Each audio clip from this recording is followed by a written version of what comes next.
Rovio has just released its full-year financials for the 12 months ended December 31st. 2018 And consolidated revenue is down despite games holding firm.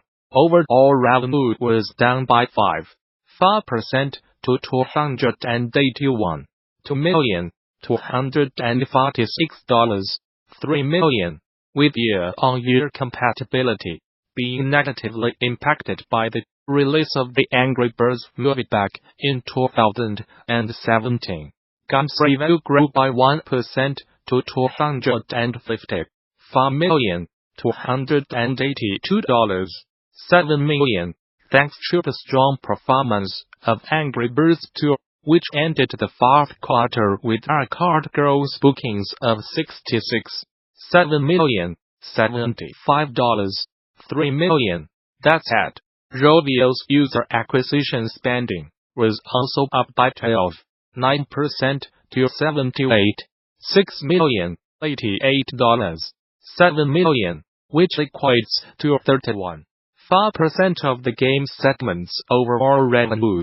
Meanwhile, brand licensing income declined by 37.4% year-on-year to $38,035.8 million, again because of the large revenue peak provided by the Angry Birds movie in 2017.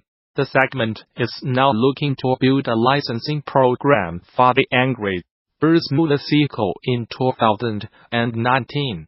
Moving forward, Rovio is looking to launch at least 2 new games in 2019, which marks the 10th anniversary of Angry Birds, the first of which, Angry Birds Dream Blast, is already on shelves.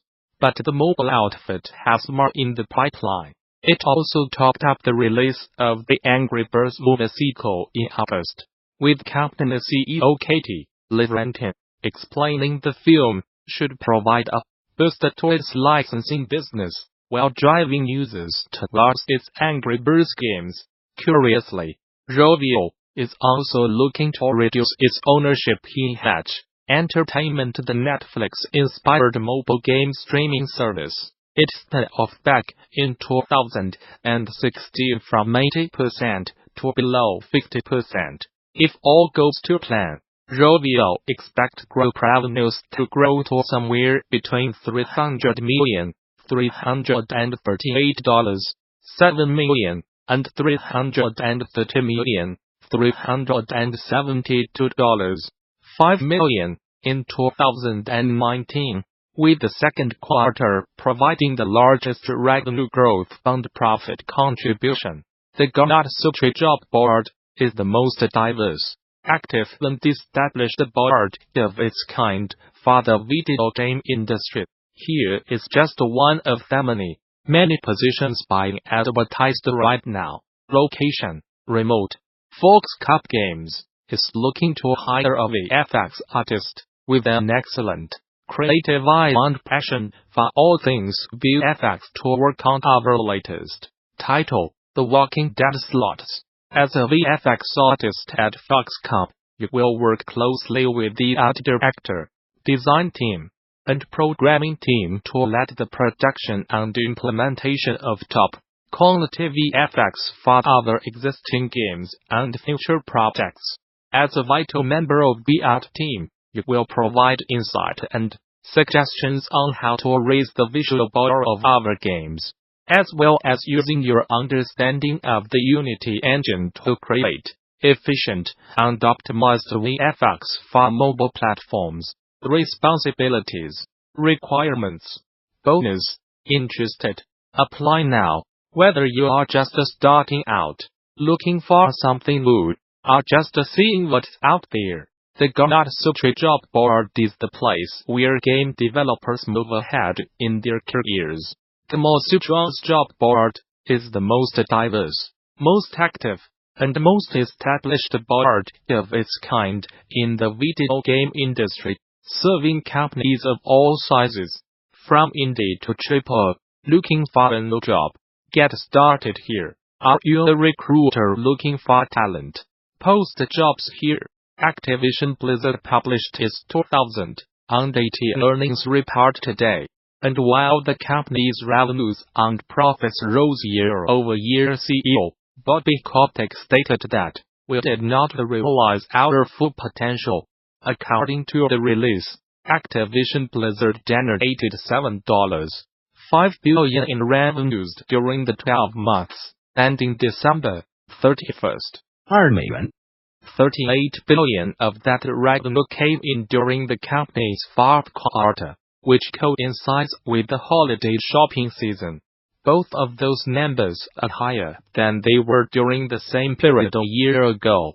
But the company's net bookings, another way to measure revenues, for the holiday quarter were $2.84 billion, which is less than the $3.04 billion some Wall Street analysts were predicting.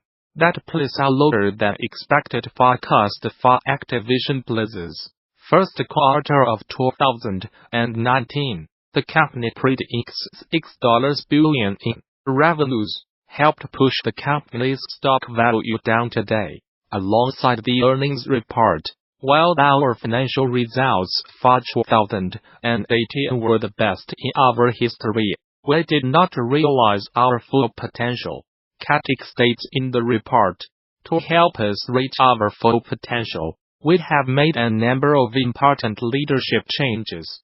The company is also laying off a lot of people this week, in some restructuring that the company predicts will cost it roughly $150 million. The number of developers working on Call of Duty, Candy Crush, Overwatch, Warcraft, Hearthstone and Diablo, in aggregate will increase approximately 20% over the course of 2019, reads another excerpt of the release. The company will fund this greater investment by deprioritizing initiatives that are not meeting expectations and reducing certain non-development and administrative-related costs across the business. The company is also integrating its global and regional sales and go-to-market partnerships and sponsorships capabilities. It's also increasing how much it pays its shareholders by roughly 9%, noting in the release that it will pay out a cash dividend of $0.37 a share next month. Hey game makers, more good news about Game Developers Conference 2019 for you. The devs of Into the Breach followed up to Indie Darling Flint, one of the most acclaimed games of 2018, will be at DD this year. To show you how it was built, specifically, Subset Games, Matthew Davis will be presenting a design track Into the Breach design post-mortem session that will give you an unprecedented look at how this critically lauded strategy game was made, diving into 4 years of CAD content and iteration. This talk will show how Subset Games approaches difficult design challenges. How do you decide which feature to cut? How do you successfully steal design elements from other games while remaining original? How do you decide on the correct difficulty? How much range should you use? Other than behind-the-scenes information about the development of Into the Breach, this talk will provide practical design suggestions based on the way that Subset Games approaches design. It's intended for anyone interested in how smaller-scale projects get created, and will have practical suggestions for designers on projects of any size. Further details on this talk and many more are available now on THEGDC 2019 session scheduler. There you can begin to lay out your GD 2019, which takes place March 18th through the 22nd at the newly renovated Moscone Center in San Francisco. Bring your team to GD, register a group of 10 or more and save 10% on conference passes. Learn more. For more details on GDC 2019, visit the show's official website. are subscribed to regular updates via Facebook, Twitter, OS. Gamasutra and GD are sibling organizations under parent company Informa. Whether you are just starting out, looking for something new, or just seeing what's out there, the Gamasutra job board is the place where game developers move ahead in their careers. Gamasutra's job board is the most diverse, most active, and most established board of its kind in the video game industry, serving companies of all sizes.